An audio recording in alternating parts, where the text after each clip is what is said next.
আমি থাকিব নবীর কদমেতে সারা জীবন আমি কাঁদব ভালোবেসে নবীজিকে হৃদয় মাঝে ভরে রাখব নবীর কদমেতে সারা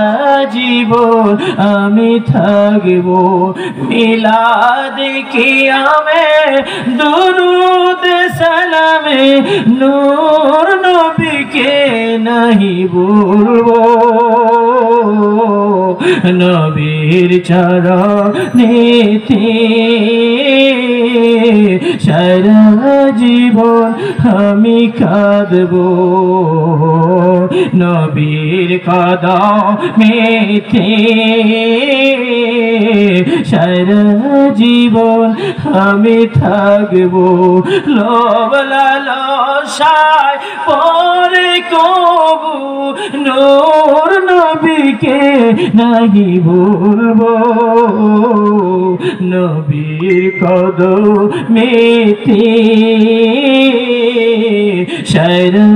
জীবন আমি কাঁদব নবীর কদমেতে সারা জীবন আমি থাকব আল্লাহু আকবার নবীর কদমেই থাকতে হবে যেরকম ঠিক না বেঠিক যদি জান্নাতে যেতে চান ঠিক না বেঠিক কারণ সকল মুসলিম উম্মাহকে শাফায়াত করার দায়িত্ব আমার নবীকে দেওয়া হবে সুবহানাল্লাহ আরো জোরে বলেন সুবহানাল্লাহ গভীরভাবে মনোযোগ এই সারহুল্লাহকে নিয়ে